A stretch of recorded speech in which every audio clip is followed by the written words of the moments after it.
Welcome back to Bitesize. Today, we're exploring a fascinating topic. What goes through a narcissist's mind when you block them? Stay tuned till the end because you might be surprised by how a narcissist's mind ticks in these situations. Understanding the narcissistic mindset. At the core of narcissism lies a paradoxical blend of inflated self-importance and deep-seated vulnerability. Narcissists often construct a grandiose self-image to shield their fragile self-esteem from perceived threats. This self-image is meticulously maintained through constant validation and admiration from others. However, this need for admiration is not just a desire, it's a necessity for narcissists. It's their lifeline to maintaining their self-worth. They thrive on attention and affirmation, and any disruption to this supply can cause significant distress. This is why when someone blocks a narcissist, it's not just seen as a personal slight but as an existential threat to their self-concept. Initial shock and confusion. Accustomed to being the center of attention and admiration, the sudden severance of this connection disrupts their sense of control and self-importance. In their world, where they perceive themselves as superior and irresistible, the idea that someone would actively choose to cut them off is unfathomable. This shock is not just about losing a specific relationship, it's a jolt to their ego and self-image. During this phase of confusion, a narcissist may obsessively ponder over the reasons behind the blocking. They might replay conversations and scrutinize past interactions to find a clue they previously missed. However, their self-absorption often blinds them to the genuine reasons for being blocked, such as their manipulative or hurtful behavior. Instead, they might concoct alternative explanations that align with their inflated self-perception, unable to accept that they could be the root cause of the problem. Anger and retaliation. This isn't just any anger, it's a deep-seated rage stemming from a wounded ego and a sense of entitlement.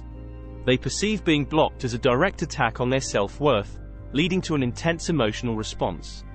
This anger can manifest in various ways. Some narcissists might lash out immediately, trying to hurt the person who blocked them through harsh words or actions. They might spread rumors or lies to damage the blocker's reputation, as a way of getting even. But retaliation can take more subtle forms, too. A narcissist might attempt to re-establish contact, not necessarily to reconcile, but to regain a sense of control and power over the situation. They could reach out through social media platforms, send messages through mutual friends, or even show up in person. This persistence isn't about resolving issues, it's about reaffirming their dominance and presence in the blocker's life. The blame game. Instead of introspection, they externalize the fault, casting the person who blocked them as the antagonist in their narrative. This behavior stems from their inability to confront their flaws or consider that they might be at fault. A narcissist's ego is not just sensitive, it's their fortress. When you block them, it's as if you've laid siege to this fortress. Their response? To strengthen their walls by convincing themselves and others that they are blameless. They weave stories where they are the wronged party, often exaggerating or distorting facts to gain sympathy and support. This tactic serves a dual purpose. It reinforces their self-righteousness and helps them maintain their self-image as the victim rather than the perpetrator. Reflection and self-victimization. Instead of acknowledging their role in the situation, narcissists often twist the narrative to portray themselves as the victim. This self-victimization is a defense mechanism, shielding their fragile ego from the harsh reality of rejection. They ruminate over the incident, not to understand or empathize with the other person's feelings, but to reinforce their belief that they have been wronged. This process involves a lot of internal dialogue where the narcissist convinces themselves that they are the ones who were mistreated or misunderstood. They often recount the events in a way that highlights their suffering and downplays or completely ignores any hurtful actions they may have committed. This skewed reflection leads them to seek sympathy and validation from others, often by sharing their version of the story with friends, family, or anyone who will listen. Moving on to new supply. This term, new supply, refers to a new person who can fulfill the narcissist's need for admiration and validation. It's crucial to understand that for narcissists, relationships are often transactional. They seek partners who can bolster their ego and self-esteem.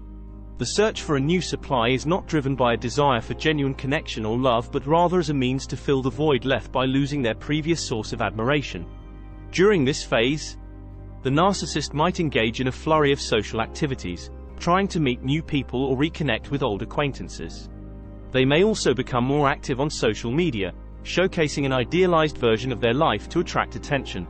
So, when you block a narcissist, it's a roller coaster of emotions and reactions, all stemming from their fragile ego and need for validation. Remember, understanding their mindset helps you stay one step ahead and maintain peace. If you found this insight helpful, like, share, and subscribe to Brain Bitesize for more intriguing psychological insights. And let us know in the comments, have you ever dealt with a narcissist, and how did you handle it? Until next time, keep feeding your brain in bite-sized chunks.